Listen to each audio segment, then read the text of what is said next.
That is not my problem. अगर माया की जगह कोई और होता तो क्या कर, ये मैं बिल्कुल समझ भी सकती हूँ। अब क्या कहूँ, इतना तो कह दिया।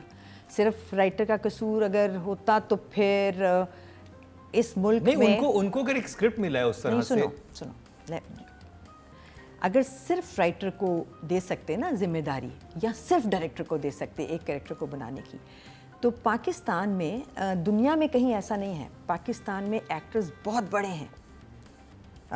पूरा जो शो है ना वो रिवॉल्व करता है around the actors. I know it for a fact because I am a part of the fraternity.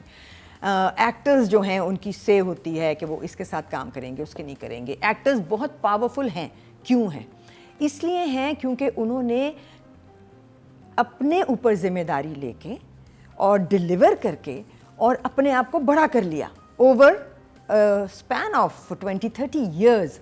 जब हम प्राइवेट में गए थे ना, उससे पहले ऐसा नहीं था, मगर उसके बाद से जब से हम प्राइवेट में आए, बहुत कट थ्रोट था सारा कुछ और बहुत सब गलत होता था। तो एक्टर ने अपनी जिम्मेदारी खुद ले ली थी कि यार मैं हूँ इस ड्रामे में और मुझे ठीक लगना है, मुझे अगर हीरो हूँ मैं तो मुझे लगना है।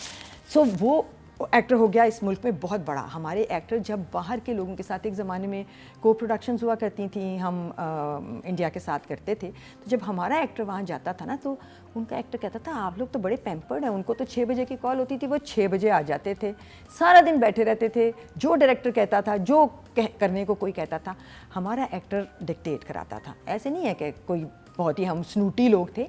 हमने ये जगह हासिल की थी मेहनत के साथ।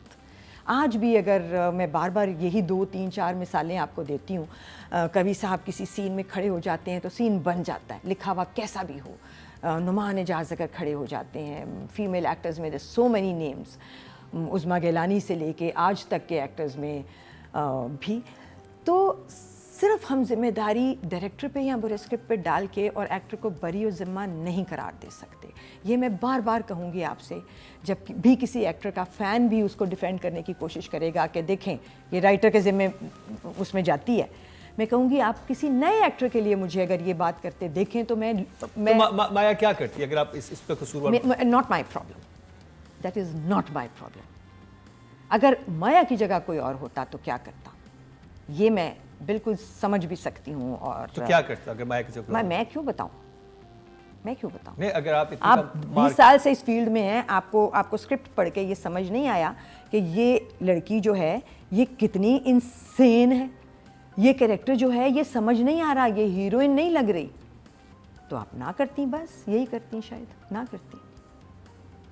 और जो वो अपने कैरेक्टर को निभा रही हैं बीइंग एन एक्ट्रेस, वो भी आपको समझ नहीं निभा कैसे रही हैं कि हम सब अगर लिखा हुआ ही है कि चले वो इंसेन लड़की ही है, नहीं, देखो अगर सिर्फ लाइनें बोलना आपके हिसाब से निभाना है, सो आई एम सॉरी, ये भी तो हो सकता है कि कैरेक्टर ही है, जो भी लिख दिया मैंने बोल दिया, भाई ये लिखा था मैंने बोल दिया, बहुत अच्छे तरीके से बोल दिया। सपोज सरवत नज़ीर जो आगे इस ट्रैक को लेकर जा रही, हो सकता लड़की ही इंसेन है, तो क्या वो बिलीवेबल है? हम मान लेते हैं कि चलो माया हीरोइन नहीं है, माया एक इंसेन लड़की बनी हुई है यूं ही में, तो बिलीवेबल है?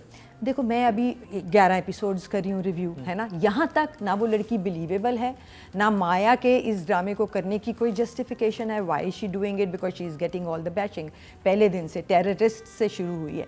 उस वक्त मैं तो मार्जिन दे रही थी जब हमने पहला एपिसोड किया, और लोग इंटरनेट भरा हुआ था टेररिस्ट की। नादिया ने तो ये बात बहुत बाद में की। इंटरनेट पहले दिन भर गया था इस बात से कि आप ये क्या बदतमीज़ी है और ये टेररिस्ट क्यों कह रही है। आई थॉट मे बी ये किसी थॉट के साथ आए हैं, दूसरी तीसरी में ये इसको ठीक कर लेंगे। 11 तक तो वो ठीक नहीं हुई।